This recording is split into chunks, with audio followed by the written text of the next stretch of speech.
ये देखो captain of America अभी वेट को उठा रहा है और जरूर से ज़्यादा वेट उठा रखा है। अब इसने पूरा बस हो गया काम। चल भाई चल। बस भाई बस ये पिछवाड़ा गया इसका बेचारे का। तो ये है भाई, इस चीज़ का ध्यान रखना है आप लोगों को।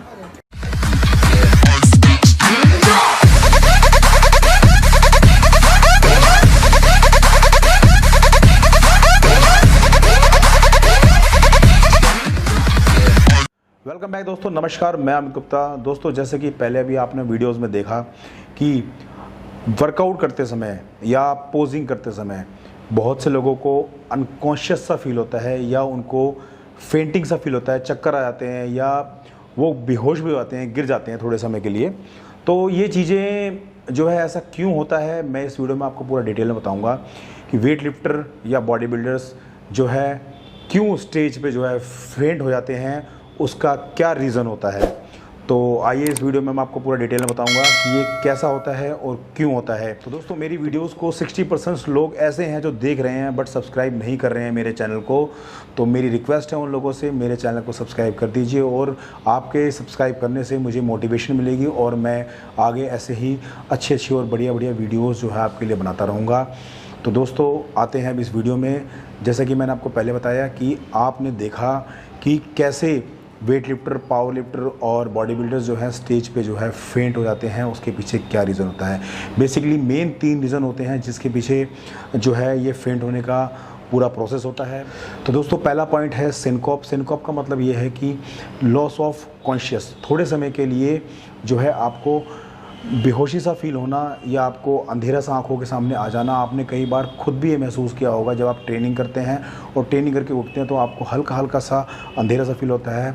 तो ये वो स्टेज है जो कि अगर ये बढ़ जाए तो ये आगे जाके प्रॉब्लम क्रिएट कर सकती है। तो इस चीज़ों को आप ध्यान दीजिए। इसीलिए मेरा वीडियो बनाने का मकसद मेरा ये है कि बहुत से लोगों को ये चीज़ें पता नहीं होती और वो बड़ी से बड़ी गलती जो है आगे जाके कर बैठते हैं। तो दोस्तों इस वीडियो को बनाने का मेरा मकसद ये है कि आप इन चीज़ों को समझो और अपने आप को सेफ रखो। तो पहला टॉपिक हमारा जो था, इसमें मैं आपको एक्सप्लेन कर रहा हूँ कि कैसे ये होता है। जब भी हम वेट लिफ्टिंग करते हैं या वेट को उठाते हैं, जैसे कि हम डेडलिफ्ट में वेट को हमने उठाया और वेट को उठाते समय हमारे हार्ट पे जो है प्रेशर पड़ता है और हार्ट पे प्रेशर पड़ने के कारण हमारा जो है ब्लड सप्लाई जो है, ब्लड प्रेशर जो है हमारा लो हो जाता है। और ब्लड प्रेशर लो होने के कारण, क्योंकि ब्लड ही जो होता है हमारे ब्रेन तक ऑक्सीजन को ले जाता है, और जब ब्लड प्रेशर लो होता है या ब्लड के साथ जो ऑक्सीजन कैरिंग कैपेसिटी जो होती है स्लो हो जाती है, तो हमारे को जो है हमारा ब्रेन फंक्शन जो है स्लो करने लगता है। तो हम थोड़े समय के लिए अनकॉन्शियस हो जाते हैं, हमारे को आंखों के सामने अंधेरा जाता है। ज़्यादा आप देखा होगा, जैसे कि मैंने अभी वीडियोज़ में आपको दिखाया कि पावर लिफ्टर जो है जब वेट को लिफ्ट करते हैं तो अपने कोर को, गट को टाइट कर लेते हैं वेट को लिफ्ट करने के लिए। तो ब्रीथ को होल्ड करना पड़ता है और ब्रीथ को होल्ड करने की वजह से उनके हार्ट पे प्रेशर पड़ता है और हार्ट पे प्रेशर पड़ने की वजह से जो है ब्लड प्रेशर जो लो होता है और ब्लड प्रेशर लो होने के कारण ब्रेन तक ऑक्सीजन जो है कम पहुंच पाता है। तो थोड़े समय के लिए अनकॉन्शियस सा फील होता है। ब्लड ही है जो है हमारे ब्रेन तक ऑक्सीजन को पहुंचाता है और ब्लड के अंदर ही है जो ऑक्सीजन कैरिंग कैपेसिटी होती है। तो दोस्तों दूसरा कारण है हाइपोग्लाइसीमिया, मतलब कि ब्लड में शुगर लेवल का लो होना। ये बहुत से लोगों में पाया जाता है। जो लोग खाली पेट वर्कआउट करते हैं अर्ली इन द मॉर्निंग या सुबह वर्कआउट करने जा रहे हैं जिम में बिना कुछ खाए, उन्होंने प्री वर्कआउट मील नहीं ली होती है, उनके साथ ये प्रॉब्लम आती है। और जो लोग कीटोजेनिक डाइट पे या लो कार्ब्स डाइट पे होते हैं, उन लोगों को ये प्रॉब्लम जो है फेस करनी पड़ती है।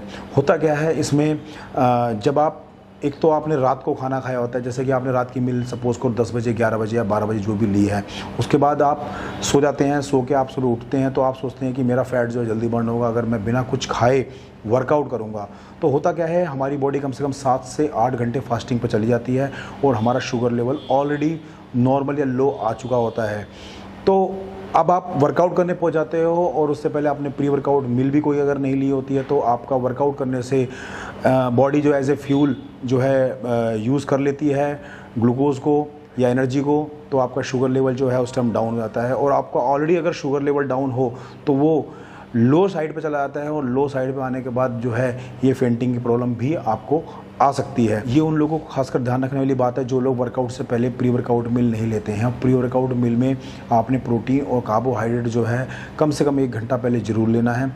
और अगर तब भी आपको ये प्रॉब्लम आती है या कम आप कार्ब्स लेने के बाद ये आपको प्रॉब्लम आती है तो आप वर्कआउट के दौरान थोड़ा बहुत ग्लूकोज जो है आप ले सकते हैं इस प्रॉब्लम को दूर करने के लिए।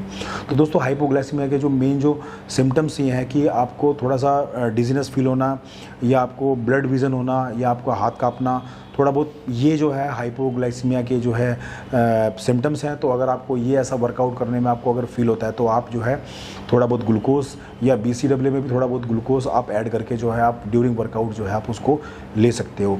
ये था हमारा सेकंड पॉइंट। तो दोस्तों थर्ड पॉइंट है डिहाइड्रेशन। डिहाइड्रेशन का मतलब ये होता है कि हमारी बॉडी में से फ्लूइड या वाटर का कम होना। ये होता कैसे है, आजकल बच्चों को ऐसा लगता है कि हम अपनी डाइट में से नमक कम कर देंगे, पानी कम कर देंगे तो उनका जो है फैट जो है जल्दी रिड्यूस हो जाएगा, जो कि ये बहुत ही गलत बात है।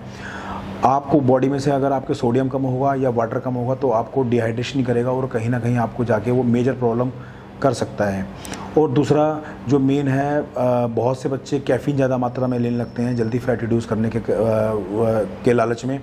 कॉफ़ी ज़्यादा पीते हैं या प्री वर्कआउट या फैट बर्नर जो है लंबे समय तक ले लेते हैं या ज़्यादा मात्रा में ले लेते हैं, वो भी एक मुख्य कारण है डिहाइड्रेशन का। और डायरेटिक पिल्स जो बॉडी बिल्डर भी बॉडी बिल्डिंग से पहले जो है कंपटीशन से पहले बहुत से बॉडी बिल्डर इस्तेमाल करते हैं और वज़न को कम करने के लिए भी पावर लिफ्टर्स भी जो है जो उसका इस्तेमाल करते हैं। और आजकल तो नॉर्मल चल चुका है ये चीज़ है कि अगर वेट कम करना है तो डायरेटिक पिल्स जो है लोग यूज़ करते हैं, जो कि ये भी एक बहुत बड़ा मुख्य कारण है डिहाइड्रेशन का। तो ये दोस्तों सोडियम, वाटर, कैफ़ीन और ये डायरेटिक पिल्स जो ये मेन कारण है डिहाइड्रेशन के, ये इन चीज़ों को बिल्कुल ही सोच समझ के लीजिए और बिल्कुल ही सुपरविज़न में किसी की लीजिए अगर आपको लेनी भी है तो ये, तो इन चीज़ों को आपने इसमें ध्यान में रखना है। आपने देखा होगा कि वेट लिफ्टर या बॉडी बिल्डर, जैसे कि अभी आपको इस वीडियो में दिखाया था मैंने कि बॉडी बिल्डर जो है स्टेज पे पोजिंग कर रहा है। बेसिकली सबसे ज़्यादा होता क्या है, जब बैक डबल बाइसेप का पोज मारता है कोई बॉडी बिल्डर तो उसमें उसका प्रेशर ज़्यादा लगता है और ज़्यादा प्रेशर लगता है तो हार्ट पे लोड आता है और हार्ट पे लोड आने की वजह से उसका BP लो होता है और BP लो होने की वजह से उसके ब्रेन में ऑक्सीजन की सप्लाई कम होती है। ब्लड प्रेशर कम होने की वजह से उसके ब्लड के थ्रू ऑक्सीजन कब पहुंच पाता है उसके ब्रेन तक, तो उसको जो है कॉन्शियसनेस जो है उसका कम हो जाता है और वो फेंट भी हो जाता है। तो ये चीज़ें आपने ध्यान रखनी है और इन छोटी मोटी चीज़ों को ध्यान रखकर आप बड़ी से बड़ी इंजरी से आप अपना बचाव कर सकते हैं। डिहाइड्रेशन के सिम्टम्स है, सबसे पहला सिम्टम्स है क्रैम्प्स और दूसरा जो है मुंह सूखना बार बार और यूरिन येलो आना, ये डिहाइड्रेशन के मेन सिम्टम्स हैं। तो इन चीज़ों का आपने ध्यान रखना। अगर आपको ये सिम्टम्स महसूस होते हैं तो इन चीज़ों पे आप गौर कीजिए जो मैंने इस वीडियो में आपको बताया है।